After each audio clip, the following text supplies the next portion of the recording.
All right, let's get started with these empires who we're going to learn about today. Empires in certain states. Here's the objective. We need to learn to identify certain states. These are the states, or they're not states like in the United States. A state is another word for an international term or a country.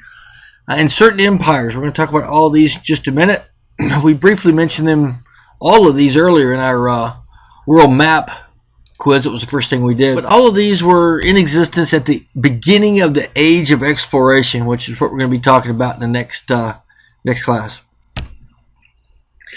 So as mentioned, we talked about trade routes earlier in was the very first thing we did at the beginning of the year, and we talked about the Silk Road up here in green, how it came over here from China, across the land, through Central Asia, up through the Caspian Sea, the Black Sea. There were certain water routes from the Spice Islands over to India and over through Persia, Persian Empire, and across land. And those were, the important thing about those was the exchange of products and ideas. We mentioned that. World up here, you can see all the Western Christian Empire and the Muslim world in yellow here. So let's go ahead and get into the empires.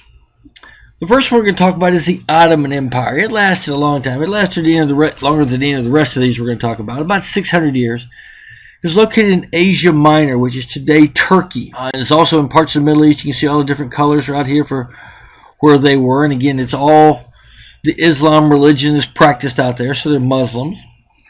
The capital, when they captured it, was Constantinople. It was renamed Istanbul, and Istanbul is still the name today. But as you can see, it went into the Balkan Peninsula, over in North Africa, down through the coast of which today Saudi Arabia, down to and into the Persian Gulf region right down here, in what's Bahrain and Qatar. They were mainly trading in coffee and ceramics with the rest of Europe. And interestingly enough, the Ottoman Empire was the longest lasting one. It lasted up until 1922. After the end of the First World War, when it was finally broken up. It was much smaller than what you see there now. But it was finally broken up after the peace of World War I. The Mughal Empire. It's located in what's today India. It lasted about 200 years. It ended in about 1580. It helped spread Islam into India. Now there is little Islam in India. It's more Hinduism. They were very active in the arts and architecture. One of the wonders of the world today is the Taj Mahal, which is this beautiful building you see here. It is nothing more than a crypt or a tomb for one of the Mughal leaders. His favorite wife is buried there, and he loved her so much he built the Taj Mahal as a tomb for her. The world empires. Again, this is more about it. You see all those cities up here. The European traders, when they first started landing on the coast here, and Vasco da Gama was the first one to get over into here, to land by sea. The Indian influence on the British textile industry. They would produce a lot of goods here and sell them to India. Portugal, England, and the Netherlands competed for trade out in here. They would set up trade posts on the coast, so Goa and different ones they would set up, and people here would bring their goods there and they would sell them. So they didn't conquer anything. They just did their trading. And they traded in silks, spices, and gems, or emeralds, diamonds, rubies, those types of stones. The Songhai Empire, which is in middle western Africa, all this in yellow here. It was the largest African state at the time. It traded with other empires and Arab traders from over in the Middle East, which is out here. The city was Timbuktu, right here. It's a very wealthy city at the time. There were a lot of knowledge that was going on there. A lot of libraries. It was a very thriving and growing cultural and commercial center. They traded in gold. There was quite a bit of gold out in this area here that was traded. And slaves. They would capture their enemies. They would sell them into slavery. They would send them down this trade route, down this river, or down here to be sold as slaves, or sell gold here. And all that was in the trade triangle, which we'll talk about when we talk explorers in a moment. They would also sell ivory, which is the tusk of an elephant. And we've already mentioned gold. This empire lasted until about the mid-1530s. It didn't last long after the European explorers came down. They started opening up trade. Other empires saw their weaknesses, started attacking them to gain their own strength. China was never an empire of anybody else. They were a big country, a huge culture, lots of tradition. They created what are called foreign enclaves. And what those were, they would have a small city like you see here, where people would go in. Traders from the farms and other places would come to these big buildings. And Hong Kong was a foreign enclave. So you could come in here and go no further if you were a foreigner. You would come in here, buy your goods, load up your ship and take off back to your home country. While the farmers and the fishermen and the merchants would bring their goods in to be sold in these buildings. The idea behind that with the Chinese was that the foreigners would never meet the Chinese people, and the Chinese people would never meet the foreigners, so the cultures could not interchange. So it was very controlled. The only people that worked and met with the farmers, there was an intermediary to the farmer, or the foreign merchants were government officials. It was a very imperial policy. They controlled foreign influences in trade, but they traded a lot in tea and porcelain, both of which you see labeled here and in this picture. Japan was a very isolated country who was not an empire either, but there was a lot of trade with them. But they had an emperor, like a king, but he was basically powerless. The military shogun, and you need to know that word, shogun. It was the title of the top military general who basically controlled the government. Everybody answered to him. Yes, he really worked for the emperor, but he had all the power because he controlled the military. And for about 700 years, shoguns ruled Japan. But they were very isolationist. They didn't let a lot of trade come in. They didn't want a lot of influence from others. If they did allow any trade, it was into the small enclaves or as a small trading post, but very, very small. Not a whole lot of trading was going on with the Japanese, with the Company of Japan at the time. Now let's flip over to the Americas. In North America, the Aztecs were here in southern Mexico. It only lasted about 100 years, and it didn't last until the Spanish conquistadors, or the Spanish explorers and the conquerors, came in. They met with them. They passed on disease. They looked for gold. They wound up killing lots of people or enslaving them to dig for more gold. And their empire collapsed really quick after the conquistadors came in in the early 1500s. It lasted about 15, 20 years after that, and they were gone. But when it was captured by the Spanish, Chichen Itza, and I mispronounce it, I have every time, it was quite possibly the largest city in the world. You see kind of a remade model of what it would have looked like.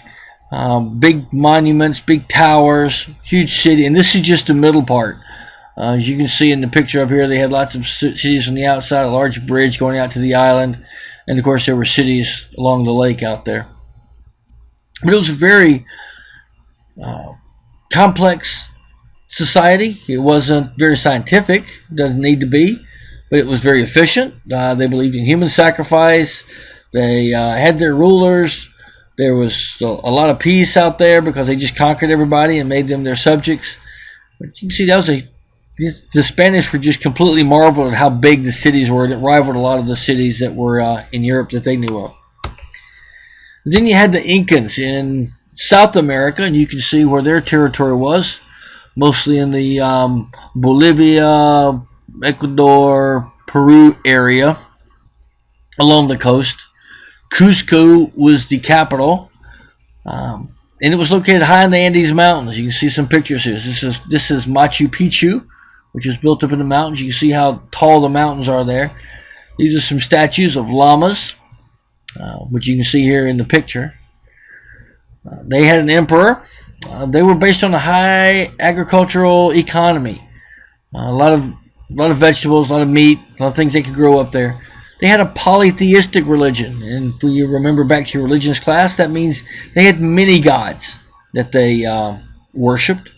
They were great builders. They had great buildings made with stone, but didn't have any concrete that we know of today, or what another term for that is mortar. They had great roads. They built up these mountains that would do the fishback winding. I believe we got a picture on the next slide that'll show you some of that. They're required to marry within their own social group. If you remember, that's much like the Hindu religion. You had to stay within your cultural class. But Machu Picchu was their getaway city. It was built about 8,000 feet above sea level. It's about 1.5 miles. There's very little oxygen up there, and I believe I got some pictures here to show you. So here is Machu Picchu, a city built up on the mountains. You see here where they had terraces, and they would grow different foods that they would need here. So during the age of discovery along these trade routes and from these empires, just to review again, we talked about this in the trade routes class, but all these things again were coming from these empires. From China, we got the paper, the compass that I had one in class there, silk, porcelain.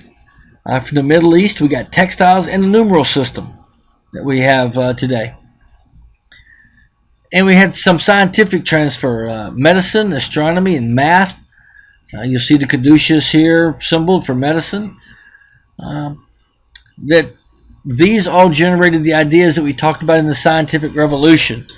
Those ideas started the Copernicus, the Galileos, the Harveys. Those are all ideas that started from scientific transfer that happened along the trade routes from these empires. And again, the importance of these trade routes is 100% the exchange of products and ideas that leads to greater questioning, greater reasoning, greater scientific discovery, and greater growth of civilizations. So in summary, these trade routes to various empires spread religion, products, and ideas. And that led to a lot of greater ideas and products. The empires existed for cultural reasons and were wealthy economies. There was a lot of money made and a lot of wealth and power that existed, even if they only lasted for a short time, like the Songhai Empire. Now, these were the beginnings of sharing of great ideas in science. As we mentioned, the astronomy, math, and medicine ideas came from all over the world into Europe. But none of these empires that we just talked about exist today. Obviously, China and Japan, those weren't empires, they're still countries. But the Aztec and Inca Empire did not last long after the contact with the Spanish explorers. And they were gone as early as 1530. The Songhai lasted until the mid-1590s. The Mughal Empire ended in 1850 for many reasons. After them, the British came in and occupied until after World War II. And the Ottoman Empire was finally broken up in 1922. So you can see they didn't last very long when they did, but the Ottoman Empire lasted the longest. It was 600 years. But the important thing is today, world trade still continues. The exchange of products and ideas from around the world, sharing and making things better for society. We just have new trading partners. We're trading now with Japan and China. China is our biggest trading partner, even though they were a different economy back in the 1500s. 500 years does change things.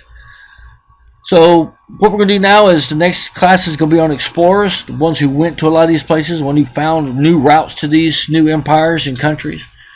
So I hope you take a look at the Quizlet, and we will see you in class.